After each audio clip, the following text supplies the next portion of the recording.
वजीर खारजा एस जयशंकर ने फिजी में आलमी हिंदी कॉन्फ्रेंस का किया इफ्तिताह। कहा, हिंदी जबान के तमाम पहलुओं, उसके आलमी इस्तेमाल और इर्शाद पर है तवज्जो। फिजी के सदर से की मुलाकात।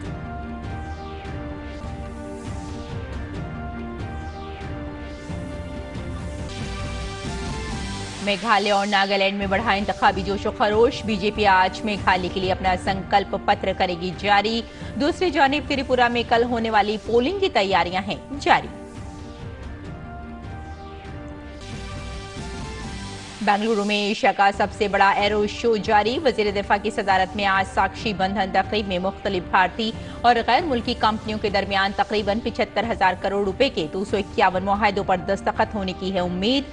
साथ ही सालाना डिफेंस इनोवेशन प्रोग्राम मंथन में दिफाई शोबे में तरक्की पर मुख्तलिफ स्टार्टअप्स के साथ की जाएगी बातचीत। G20 सदारत के तहत लखनऊ और इंदौर में वर्किंग ग्रुप की जारी मीटिंगों का आज है आखिरी दिन। डिजिटल मईशत और ज़राअत से मुताल्लिक तमाम पहलुओं पर आज कई अहम सेशन होंगे मुनक़िद।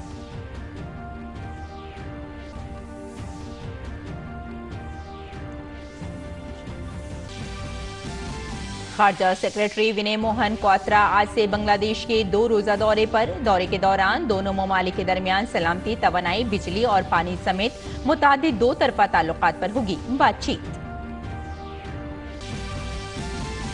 सीबीएसई के 10वीं और 12वीं के बोर्ड इम्तिहानात आज से हो रहे हैं शुरू। इम्तिहानात में 38 लाख से जायद तलबा ले रहे हैं हिस्सा। भारत से बाहर 26 ममालिक में भी होंगे इम्तिहानात। और T20 खवातीन वर्ल्ड कप में भारत और वेस्टइंडीज का मैच आज। केप टाउन की पिच पर इंजरी से सेहतयाब होकर वापसी कर सकती हैं स्मृति मंधाना।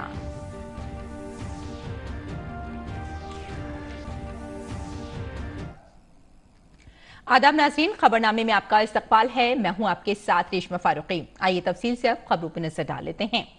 वजीर खारजा डॉक्टर एस जयशंकर और फिजी के सदर रातू विलियम मेवलेली काटोन्योरो ने 12वीं आलमी हिंदी कॉन्फ्रेंस का इफ्तिताह किया। फिजी के नादी में 2 रोजा कॉन्फ्रेंस का एहतमाम भारत सरकार की वजारत खारजा फिजी हुकूमत के ताउन से कर रही है। कॉन्फ्रेंस का मरकजी मौजू हिंदी रिवायती इल्म से मसनूई जहानत तक है। वजीर खारजा ने कहा कि ये कॉन्फ्रेंस हिंदी जबान को आलमी सतह पर फरोग देने के मकसद से मुनक्किद की जा रही है। कॉन्फ्रेंस में फिजी और बहरुल काहिल के इलाके में हिंदी की हैसियत और उसके असरात पर तबादला ख्याल किया जाएगा। विश्व हिंदी सम्मेलन जैसे आयोजन में स्वाभाविक है कि हमारा ध्यान हिंदी भाषा के विभिन्न पहलुओं, उसके वैश्विक उपयोग और प्रचार प्रसार पर रहे। वास्तव में यही वो विषय हैं जिन पे अगले कुछ दिनों में हमारा ध्यान केंद्रित रहेगा। हम फिजी और प्रशांत क्षेत्र तथा गिरमिटिया देशों में हिंदी की स्थिति और आईटी, आर्टिफिशियल इंटेलिजेंस, सिनेमा और साहित्य के हिंदी पर प्रभाव जैसे कई मुद्दों पर चर्चा करेंगे। फिजी के सदर रातू विलियम मेवलेली ने कहा कि हिंदी कॉन्फ्रेंस का ये फोरम भारत के साथ फिजी के तारीखी और खुसूसी ताल्लुकात के पायदार ताकत को मनाने का एक मुनफरिद मौका फराहम करता है। उन्होंने कहा कि मसनूई जहानत से जबान की नशोनुमा में मदद मिलती है। When it comes to entertainment, Bollywood movies are the favorite Fijians love to watch. Bollywood films accompany sing-alongs, laughter and dance. Language plays a pivotal role in preserving culture as it establishes a distinctive linguistic identity that brings a feeling of belonging, mutual respect and trust in each other. Hindi, traditional knowledge to artificial excellence, intelligence and trust, speaks to the importance of preserving culture and language to adapt to the realities of the 21st century. वजीर खारजा doctor S Jaishankar और Fiji के सदर ने एक मुश्तरका डाक ticket भी जारी किया। फिजी पोस्ट के ताउन से जारी डाक टिकट पर आलमी हिंदी कॉन्फ्रेंस का लोगो कुंदा था। कॉन्फ्रेंस में ICCR की गगनाचल आरंभिका समेत 6 किताबों का इजरा किया गया।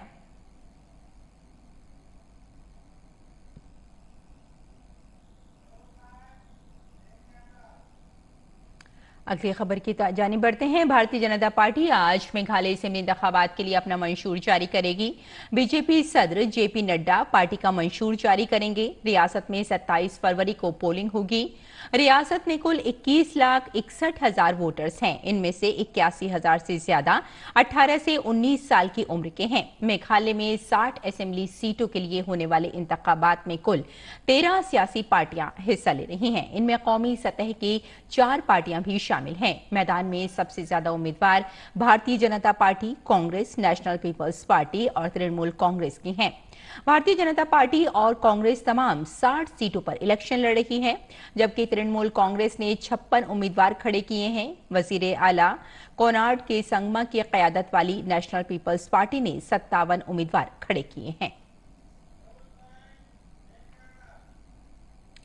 मेघालय में इलेक्शन का रंग जोर पकड़ने लगा है। 60 सीटों पर इलेक्शन होने हैं और बीजेपी तमाम सीटों पर अकेले इलेक्शन लड़ रही है। मेघालय की सियासी लड़ाई में मौसीकी को फरामोश नहीं किया जा सकता, क्योंकि ये मेघालय की रूह है। शिलांग से देखें हमारे नामानिगार विशाल बैरिस्टो की ये खुसूसी रिपोर्ट। मैं इस वक्त शिलांग में हूं और शिलांग को music capital of north east कहा जाता है। और जैसे कि आप देख सकते हैं, ये तमाम फोक सिंगर्स अलग अलग जगह से आए हैं। खासी, गारो, जयंतिया, जी हाँ, ये 3 भागों में मेघालय डिवाइड किया जाता है और चल रहा है चुनाव का रंग। और चुनाव के रंग में म्यूजिक का रंग डालने के लिए ये सब लोग यहाँ पर आ गए हैं। और ये वेस्टर्न म्यूजिक जिसके बिना शिलांग अधूरा है, और ये सब यहाँ की संस्कृति है। और ये संस्कृति उभर कर आती है जब चुनाव आते हैं। कैमरामैन सेंथिल के साथ मैं Vishal Bairisto, DD news, Shillong. Tripura assembly इंतखाबात के लिए 16 फरवरी को वोट डाले जाएंगे, जिसके लिए पूरी तैयारी कर ली गई है। तो वहीं नागालैंड में अभी तशहीरी मुहिम अपने उरूज पर है। नागालैंड में बीजेपी ने अपना इंतखाबी मंशूर जारी कर दिया है, जिसमें नागा सकाफत और जबान को फरोग देने के अलावा ज़राअत की तरक्की पर जोर देखने को मिला। शुमाल मशरक में जीत का दावा करते हुए बीजेपी ने मंगल को नागालैंड असेंबली इंतखाबात के लिए अपना मंशूर जारी किया। बीजेपी के कौमी सदर JP नड्डा ने कोहिमा में पार्टी का मंशूर जारी किया। इस मौके पर JP नड्डा ने कहा कि तारीखी नागा सकाफत, जबान को फरोग देने के अलावा बीजेपी ज़राअत की तरक्की पर जोर देगी। We will start cultural university at Kifaya as Saramati, and 500 crore rupees will be focused on imparting knowledge and research on the historic Naga culture, language, agriculture, folk music and dance, food and habitation practice. इससे पहले JP Nadda ने नागालैंड के वजीर आला और nationalist democratic progressive party NDPP के रहनुमा नेफ्यू रियो की मौजूदगी में कोहिमा में एक जलसायाम से खिताब किया। JP नड्डा ने कहा कि जब 5 साल पहले दूसरी हुकूमत हुआ करती थी, नागालैंड अगवा, टारगेट किलिंग, अस्करियत पसंदी जैसी चीजों के लिए जाना जाता था, लेकिन अब वही नागालैंड अमन, खुशहाली और तरक्की के लिए जाना जाता है। Previous governments were known for insurgency, previous government was known for abduction, and previous government was known for targeted killing. But here, under the dynamic leadership of Nephew Rio ji, we were able to have a stable government here in Nagaland, and now we can say that Nagaland is a place of peace and prosperity and development that we can see. Meghalaya में election commission ने मंगल से कुछ कम voter turn out वाले इलाकों में मेरा vote मेरा Valentine मुहिम शुरू की। आगाही मुहिम का मकसद नौजवान वोटर्स को 27 फरवरी को वोट डालने के लिए आगे आने की तरकीब देना है। त्रिपुरा में असेंबली इंतखाबात की मुहिम मंगल की शाम को खत्म हो गई। आखिरी रोज तमाम जमातों ने इंतखाबी मुहिम में अपनी पूरी ताकत झोंक दी। त्रिपुरा में 60 असेंबली सीटों के लिए पोलिंग 16 फरवरी को होने जा रही है। रियासती पुलिस ने कहा है कि पुरअमन पोलिंग को यकीनी बनाने के लिए तमाम जरूरी इक़दाम किए जा रहे हैं। ब्यूरो इनपुट के साथ कुमार आलोक की रिपोर्ट, डीडी न्यूज उर्दू खबरें। एशिया का सबसे बड़ा एरो शो बेंगलुरु में कामयाबी से जारी है। वजीर दिफा की सदारत में इस प्रोग्राम में आज टेक्नोलॉजीज की मुंतकली, प्रोडक्ट लॉन्च और दीगर बड़े एलामिया पर दस्तखत किए जाएंगे। इस तकरीब में मुख्तलिफ भारतीय गैर मुल्की दिफाई कंपनियों और तंजीमों के दरमियान शिराकतदारी के लिए 75,000 करोड़ रुपए की तखमीना सरमायाकारी के साथ 251 मुफाहमतनामों पर दस्तखत किए जाने की उम्मीद है। इसके साथ ही आज सालाना डिफेंस इनोवेशन प्रोग्राम मंथन का भी इनेकाद किया जाएगा। Innovations for defence excellence IDEX के जेर एहतमाम मंथन प्लेटफॉर्म दिफाई और एरोस्पेस इको सिस्टम के सरकर्दा इख्तराकारों, स्टार्टअप, MSMEs और साथ ही माहिरीन तालीम और सरमायाकारों को एक प्लेटफॉर्म पर जमा करेगा। मंथन साइबर सिक्योरिटी पर चैलेंजेस का आगाज, एडिक्स इन्वेस्टर्स हब का कयाम, सरमायाकारों के साथ मुफाहिमतनामे और दिफाई शोबे में टेक्नोलॉजी की तरक्की समेत कई पहलू होंगे। लखनऊ में G20 digital economy working group की मीटिंग का आज आखिरी दिन है। कबल कल भारत के अलावा ब्राजील और इंडोनेशिया ने पायदार तरक्की के हुसूल में डिजिटल मईशत के तब्दीली लाने वाले किरदार पर तबादला ख्याल किया। भारत के G20 शेरपा अमिताभ कांत ने आलमी तरक्की को आगे बढ़ाने में डिजिटल इकोनॉमी वर्किंग ग्रुप के किरदार पर जोर दिया। भारत के डिजिटल पब्लिक इंफ्रास्ट्रक्चर की कामयाबी पर उन्होंने कहा कि उसने माली शमूलियत, समाजी खिदमत, हुक्मरानी में आसानी और सिक्योरिटी को फरोग दिया। आज इंदौर में भारत की G20 की सदारत में ज़राअत पर वर्किंग ग्रुप की मीटिंग का आखिरी दिन है। कबल कल मरकजी वजीर ज्योतिरादित्य सिंधिया ने नुमाइंदों के साथ अहम मसाइल पर बातचीत की। उन्होंने कहा कि आज़ादी के अमृत महोत्सव के मौके पर भारत की जानिब से G20 की चेयरमैनशिप संभालना मुल्क के लिए फख्र की बात है। ज़राअत के लिए 3S हिकमत अमली पर जोर देते हुए उन्होंने कहा कि हमें ज़रूरी माहौल में स्मार्ट, पायदार और सबके खिदमत की हिकमत अमली अपनानी चाहिए। उन्होंने कहा कि बेहतर मुस्तकबिल के लिए हमें पायदार ज़राअत के तरीकों के साथ आगे बढ़ना चाहिए।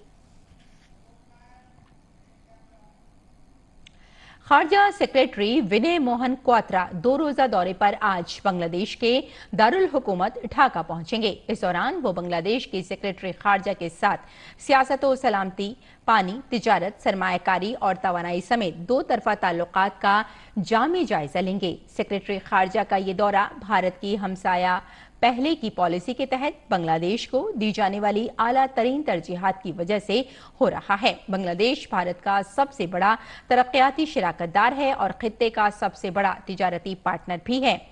सेक्रेटरी खारजा के दौरे से 2 तरफा ताल्लुकात मजीद मुस्तहकम होंगे और मुख्तलिफ शोबों में जारी ताउन में तेजी आएगी। Central board of secondary education CBSE की 10वीं और क्लास 12वीं के इम्तिहान आज से शुरू हो रहे हैं। CBSE के जारी करदा आदद-ओ-शुमार के मुताबिक इस साल तकरीबन 38,83,710 तलबा इन इम्तिहानात में शिरकत करेंगे। ये इम्तिहानात मुल्क भर के 7,200 से जायद मराकिज और दुनिया के 26 ममालिक में मुनक्किद किए जाएंगे। क्लास 10 का इम्तिहान 16 दिनों में 76 मज़ामीन के लिए लिया जाएगा और ये 21 मार्च तक खत्म हो जाएगा, जबकि 12वीं जमात के लिए 115 मज़ामीन के इम्तिहानात हैं जो 36 दिनों में मुनक्किद होंगे। 115 मज़ामीन के इम्तिहान हैं जो 36 दिनों में मुनक्किद होंगे और 5 अप्रैल को खत्म होंगे। CBSE 191 मज़ामीन के लिए इम्तिहानात मुनक्किद करेगी। साथ ही उम्मीदवारों को दिए गए इम्तिहानी एडमिट कार्ड में शामिल रहनुमा खतूत में ChatGPT के हवाले से भी हिदायत दी गई हैं। रहनुमा खतूत के 6ठे नुक्ते में कहा गया है कि इम्तिहानी मरकज में मोबाइल और दीगर इलेक्ट्रॉनिक आलात के साथ ChatGPT की इजाजत नहीं होगी। सखाफत और सियाहत के मरकजी वजीर जी किशन रेड्डी आज नई दिल्ली में साल 2019, 20 और 21 के लिए उस्ताद बिस्मिल्लाह खां यूथ अवार्ड पेश करेंगे। इस प्रोग्राम में वजीर मुमलिकत बराए सखाफत अर्जुन राम मेघवाल और वजीर मुमलिकत बराए सखाफत और खारजा मीनाक्षी लेखी भी शिरकत करेंगी। उस्ताद बिस्मिल्लाह खां युवा पुरस्कार 40 साल से कम उम्र के फनकारों को दिया जाता है। संगीत नाटक अकेडमी ने मुल्क भर से 102 फनकारों का इंतखाब किया है, जिन्होंने साल 2019, 20 और 21 के लिए उस्ताद बिस्मिल्लाह खां युवा पुरस्कार के लिए फन परफॉर्मिंग के अपने अपने शोबों में नौजवान सलाहियतों के तौर पर अपनी शिनाख्त बनाई है। मंगल को 36वें सूरज कुंड बैनुल-अक़वामी दस्तकारी मेले में 1.25 लाख से ज्यादा सयाहों ने शिरकत की। इसके साथ ही 36वें बैनुल-अक़वामी सूरज कुंड क्राफ्ट्स मेले में तकरीबन 12.5 लाख सयाह पहुंच चुके हैं। मंगल को भी सुबह से ही सयाहों के ग्रुप मेले के अहाते में पहुंचना शुरू हो गए और दिन भर मेले के अहाते के कोने कोने में जबरदस्त भीड़ देखी गई। सयाहों को कारीगरों और मुजस्समा साजों की तख्लीकात की तारीफ करते और सखाफती मंडलियों की सुरीली धुनों पर रक्स करते देखा गया। जैसे जैसे सूरज कुंड बैनुल-अक़वामी दस्तकारी मेला अपने अख्ताम की तरफ बढ़ रहा है, सयाहों की तादाद में भी इजाफा हो रहा है। इसके अलावा लोग मुख्तलिफ रियासतों के लजीज पकवानों से सजे स्टॉलों पर जाकर मजेदार पकवानों से लुत्फानंदोज हो रहे हैं। ज़राअत और किसानों की बहबूद के वजीर नरेंद्र सिंह तोमर ने कहा है कि साल 2022-23 में अनाज की पैदावार 3,235 लाख टन से ज्यादा होने का अंदाजा है। गुज़िश्ता साल 2021-22 के मुकाबले में पैदावार का तखमीना 79,38,000 मीट्रिक टन ज्यादा है। तोमर ने कहा कि किसानों की मेहनत, साइंसदानों की कारकर्दगी और हुकूमत की किसान दोस्त पॉलिसी की वजह से ज़राअत के शोबे में तरक्की हो रही है। दिव्यांगों को बाइख्तियार बनाने का महकमा 16 से 25 फरवरी तक मुंबई में दिव्या कला मेले का इनेकाद करेगा। समाजी इंसाफ और तफवीज़ इख्तियारात के मरकजी वजीर डॉक्टर वीरेंद्र कुमार कल दिव्या कला मेले का इफ्तिताह करेंगे। इसमें 24 रियासतों के लिए वोकल फॉर लोकल बनाने का एक मौका होगा और अपने दिव्यांग फनकारों कारीगरों के जरिए तैयार करदा मसनूआत देखी और खरीदी जा सकती हैं। 10 रोज तक चलने वाले इस दिव्या कला मेले में दिव्यांगों, फनकारों और मारूफ पेशेवरों की परफॉर्मेंस समेत सकाफती सरगर्मियों और प्रोग्रामों की एक सीरीज शामिल होगी। तकरीब में जायरीन मुल्क के मुख्तलिफ इलाकों से अपने पसंदीदा खानों से भी लुत्फानंदोज हो सकते हैं। दिल्ली के नागलू इलाके में मिनी बस ड्राइवरों के दरमियान तसादुम के बाद एक 25 साला नौजवान को चाकू मारने का मामला सामने आया है। मालूमात के मुताबिक 25 साला नौजवान शाम तकरीबन 5 बजे जिम के लिए निकला था। उसका आरटीवी ड्राइवर से किसी बात पर झगड़ा हो गया। और स्विट्जरलैंड में पुलिस ने बुलेट प्रूफ जैकेट पहने एक शख्स को पार्लियामेंट के गेट के पास से गिरफ्तार किया है। इस शख्स के पास से धमाका खेज मवाद भी बरामद किया गया है।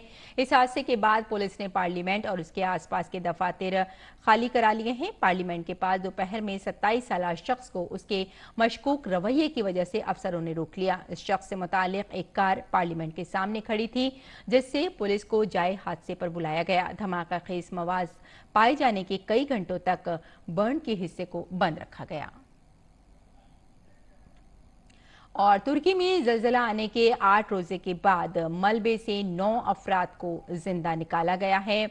वहीं तुर्किया और शाम में पिछले पीर को आए तबाहकुन ज़लज़ले के बाद से इमदादी कारकुन मुसलसल लोगों को मलबे से निकालने में मसरूफ हैं। वहीं अब तक ज़लज़ले से मरने वालों की तादाद बढ़कर 41,000 से ज्यादा हो गई है। वहीं 89,000 से ज्यादा अफराद जख्मी हुए हैं। खोजी दस्तों को मजीद लाशें मिलने की वजह से महलूकीन की तादाद में इजाफे का इम्कान है। आदि यमन सूबे में इमदादी कारकुन 18 साला मोहम्मद कैफरस्टेन नामी शख्स को इमारत के मलबे से निकाला, जिसे अस्पताल में दाखिल कराया गया। वहीं आदि आमन 77 साला एक बुजुर्ग को 212 घंटे के बाद मिलने से वहां से निकाला गया। एक खातून को हटाई सूबे में 203 घंटों के बाद निकाला गया। इसी तरह शाम में भी मलबे से लोगों को ढूंढने का काम जारी है। तुर्किया के सदर रजब तैयब उर्दगान ने कहा है कि शदीद जल्जले के बाद मुल्क में इमारतों की तामीर के लिए सख्त ज़ाब्तों की जरूरत है। अनकरा में एक तकरीब से खिताब करते हुए उन्होंने कहा कि तबाहकुन जल्जले एटमी बम धमाका जितना बड़ा था। साथ ही उन्होंने कहा कि जुनूबी तुर्किया में हजारों इमारतें जमींदोज हो गई हैं। भारत निजात रिपब्लिकन रहनुमा निकी हेली ने अमेरिका में 2024 में होने वाले सदारती इंतखाबात में हिस्सा लेने का ऐलान किया है। इसके बाद ये वाज़ेह हो गया है कि वो सदारती दावे के लिए रिपब्लिकन पार्टी में साबिक सदर डोनाल्ड ट्रंप को चैलेंज पेश करेंगी। उन्होंने सदारती इंतखाबात का दावा वीडियो के जरिए पेश किया। हेली जनूबी कैरोलिना की साबिक गवर्नर और अक़वाम मुत्तहिदा में साबिक अमरीकी सफीर हैं।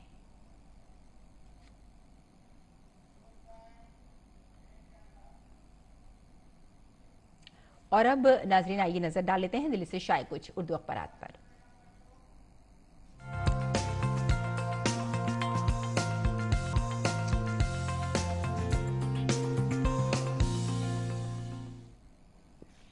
तो नाज़रीन अखबारात में के जायजे में सबसे पहले बात कर लेते हैं रोजनामा राष्ट्रीय सहारा की। राष्ट्रीय सहारा के सफ़े अव्वल की ये सुर्खी है, हमने किसी एक शहर का नाम भी नहीं बदला, पुरानी पहचान वापस की है। ये कहना है आमिर शाह का। और साथ ही उन्होंने ये भी कहा कि बीजेपी तारीख में किसी के रोल को भी हटाना नहीं चाहती।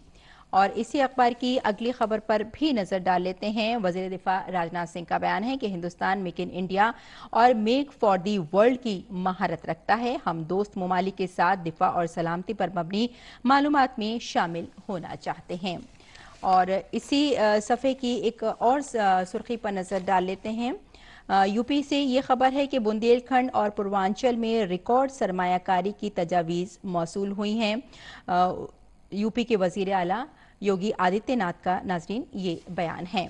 और अब नजर डाल लेते हैं रोजनामा हिंदुस्तान एक्सप्रेस पर। हिंदुस्तान एक्सप्रेस की ये सुर्खी है, सीबीएसई बोर्ड के इम्तिहानात आज से और यूपी बोर्ड के इम्तिहानात कल से होने हैं। और इसी अखबार की अगली सफ़े पर नज़र डाल लेते हैं। ये हमने लिया है खेल के सफ़े से। हिंदुस्तान के सामने वेस्ट इंडीज़ के खिलाफ जीत के सिलसिले को बरकरार रखने का चैलेंज है। और साथ में हम यहाँ ये भी बता दें कि विमेंस T20 वर्ल्ड कप में टीम इंडिया का दूसरा मैच आज सेमीफाइनल की राह हमवार करने का मौका है।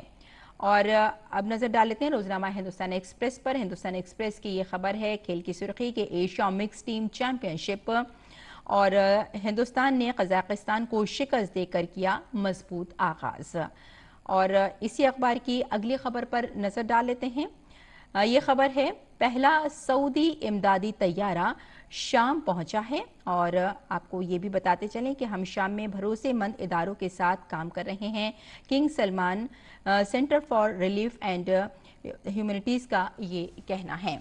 तो नाज़रीन ये था अखबारात का मुख्तसर जायजा। और आइए अब बुलेटिन की जानिब लौटते हैं और कुछ और खबरों पर नजर डाल लेते हैं। जनूबी अफ्रीका में जारी आईसीसी खवातीन T20 आलमी कप में आज भारतीय टीम अपना दूसरा मैच खेलेगी। भारतीय खवातीन टीम का वेस्ट इंडीज से मुकाबला होगा। ये मुकाबला सेंचुरियन में खेला जाएगा, जहां टीम इंडिया ने जीत के साथ अपनी मुहिम का आगाज किया था। पहले मैच में भारत ने पाकिस्तान को शिकस्त देकर अपनी मुहिम का शानदार आगाज किया था। दूसरे मैच में टीम एक तब्दीली के साथ मैदान में उतर सकती है। नायब कप्तान स्मृति 11वीं खिलाड़ी के तौर पर वापसी कर सकती हैं। पाकिस्तान के खिलाफ मुकाबले में वो जख्मी होने की वजह से नहीं खेल सकी थी। पाकिस्तान के खिलाफ भारतीय गेंदबाजों ने आखिरी 10 ओवर में 91 रन दिए थे। ऐसे में टीम गेंदबाजी में बेहतरीन कारकर्दगी का मुजाहिरा करने की कोशिश करेगी। भारतीय टीम ने हाल ही में ट्राई में वेस्ट इंडीज को 2 मरतबा शिकस्त दी है। वेस्ट इंडीज को पहले मैच में शिकस्त का सामना करना पड़ा था। Badminton Asia mix team championship में आज भारतीय टीम का सामना यूएई से होगा। पहले मैच में कजाकिस्तान को शिकस्त देकर शुरुआत करने वाली भारतीय टीम अपनी जीत के सिलसिले को बरकरार रखने के इरादे से मैदान में उतरेगी। ये टूर्नामेंट 3 साल के बाद मुनक्किद हो रहा है। इस टूर्नामेंट को 2021 में कोविड वबा की वजह से मनसूख कर दिया गया था। 14 से 19 फरवरी तक होने वाले इस टूर्नामेंट में 17 ममालिक के खिलाड़ी हिस्सा ले रहे हैं। पीर को खेले गए पहले मैच में भारत ने ग्रुप बी में कजाकिस्तान को 5-0 से शिकस्त दी थी। सबसे पहले खेले गए मिक्स डबल मुकाबले में भारत के ईशान भटनागर और तनिषा क्रिस्टो की जोड़ी ने 21-5, 21-11 से जीत दर्ज की। वहीं मर्दों के सिंगल्स मुकाबले में एच.एस. प्रणॉय ने दिमित्री पनारन को 21-9, 21-11 से शिकस्त दी। वहीं खवातीन के सिंगल्स मुकाबले में पीवी सिंधु ने कमला को 21-4, 21-12 से शिकस्त दी।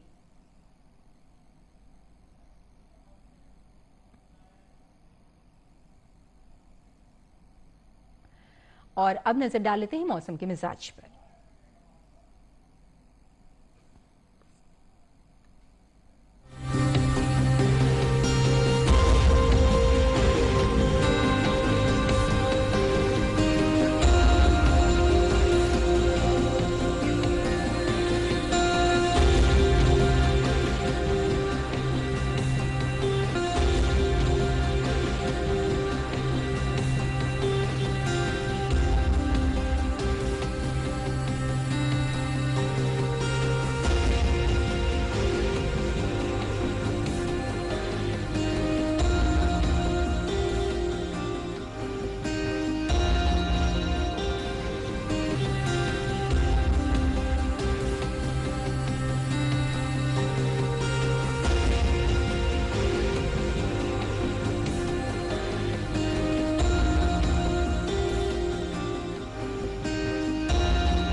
हैं और भी दुनिया में सुखनवर बहुत अच्छे, कहते हैं कि गालिब का है अंदाज़ बयां। और मिर्ज़ा गालिब का आज यौम वफ़ात है। मिर्ज़ा नौशाह असदुल्ला खां गालिब बहादुर निज़ाम जंग उर्दू ज़बान के सबसे बड़े शायरों में से एक समझे जाते हैं। गालिब की अजमत का राज उनकी शायरी का हुस्न और बयान की खूबी ही नहीं है, बल्कि उनका असल कमाल ये है कि वो जिंदगी के हकायक और इंसानी नफ्सियात को गहराई में जाकर समझते थे और बड़ी ही सादगी से आम लोगों के लिए बयान कर देते थे। इस मौके पर गालिब को खराज अक़ीदत पेश करते हुए इन अशार के साथ कि रगों में दौड़ते फिरने के हम नहीं कायल, जब आंख ही से न टपकी तो फिर लहू क्या है। मोहब्बत में नहीं है फर्क जीने और मरने का, उसी को देखकर जीते हैं जिस काफिर पे दम निकले। नाज़रीन, आप मिर्ज़ा असदुल्ला खां गालिब की गज़लों से महसूस हों और हमें यही इजाज़त दें। आदाब। तेरे ज़ुल्फ़ के सर होने तक हम तुमको खबर होने तक खाक हो जाए, हम तुमको खबर होने तक। दिल ही तो है न संगो खिश्त, दर्द से भरना आए क्यों, रोएंगे हम हजार बार, कोई हमें सताए क्यों। दिले नादा तुझे हुआ क्या है, दिले नादा तुझे हुआ क्या है, आखिर इस दर्द की दवा क्या है। ये तेरा बयान गालिब, तुझे हम वली समझते, जो न वादा